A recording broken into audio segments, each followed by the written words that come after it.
Reza, seiring dengan perkembangan industri jasa keuangan yang terus bertumbuh, lalu bagaimana cara OJK untuk meningkatkan pengawasan dan juga pengaturan sektor jasa keuangan ini agar tetap stabil dan di sisi lain kinerjanya juga terus meningkat?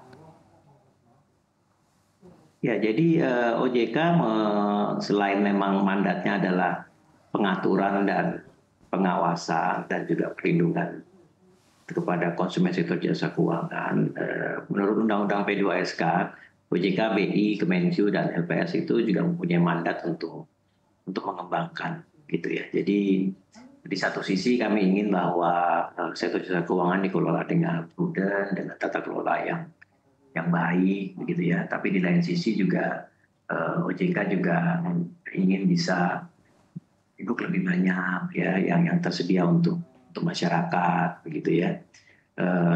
Misalnya baik itu di pasar modal, baik itu di asuransi, baik itu di perbankan, gitu. Kami terus berusaha memperbanyak variasi produk atau ya nama lainnya adalah dalam pasar lah ya, dalam instrumen, dalam pasar keuangan. Jadi itu dilakukan secara bersama gitu. Misalnya saya ambil contoh saja ya. Ada produk baru di sektor jasa keuangan, kita tahu namanya Buy Now Pay Later gitu ya. Pay later gitu. Pay later ini tentu ya satu sisi sesuatu yang baru, sesuatu yang baik gitu ya. Tapi di lain sisi juga kami juga terus mencermati angkanya belum besar ya. Kalau di sektor perbankan Buy Now Pay Later ini baru sekitar 17 triliun. Kalau di sektor di finance itu angkanya baru sekitar 7 triliun, tapi pertumbuhannya cukup pesat sekitar 47% ya. Dan kami mencermati bahwa banyak dari generasi muda kita gitu yang menggunakan pay later ya, yang diperlukan adalah edukasi bahwa pay later banyak tersedia, tapi tolong juga jangan lupa bayar gitu ya. Karena pinjemnya 2 minggu, 1 bulan, jangan lupa bayar karena kalau lupa bayar nanti namanya tercatat di sistem kredit gitu ya, di SLIK yang biasa kita kenal gitu.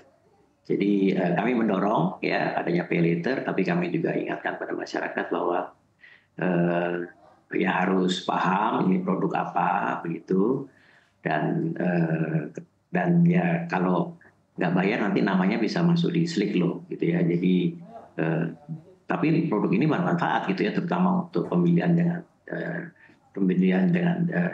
dengan cara cepat dan sebagainya. Terima kasih.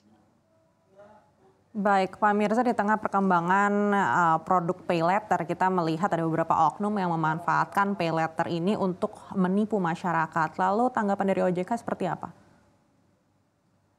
Kembali ya, jadi di sini ini memang kalau kita lihat kan ada produk P2P, ada produk pay later, ya, yang memang produk dari hasil berkembangnya digitalisasi ya, hasil berkembangnya dunia internet begitu.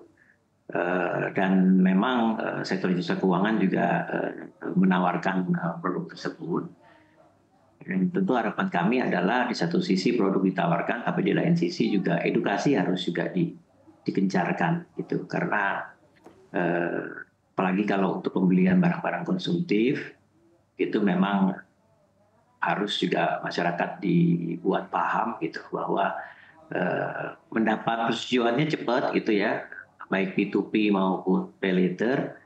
Tapi juga masyarakat harus paham bahwa bunganya juga tidak rendah gitu, dan masyarakat juga harus paham bahwa ya kalau nggak bayar ya namanya bisa tercatat di sistem informasi kredit gitu yang di SLIK gitu. Jadi memang harapan kami adalah sektor jasa keuangan menawarkan produk baru, tetapi di lain sisi juga harus dengan sama gencarnya dalam melakukan edukasi. Tapi tentu OJK juga punya kewajiban juga melakukan edukasi, maka kami juga mendorong ayo kita sama-sama membuat edukasi kepada masyarakat begitu supaya sektor jasa keuangannya tumbuh dengan sehat gitu, sejalan dengan pemahaman masyarakat. Gitu.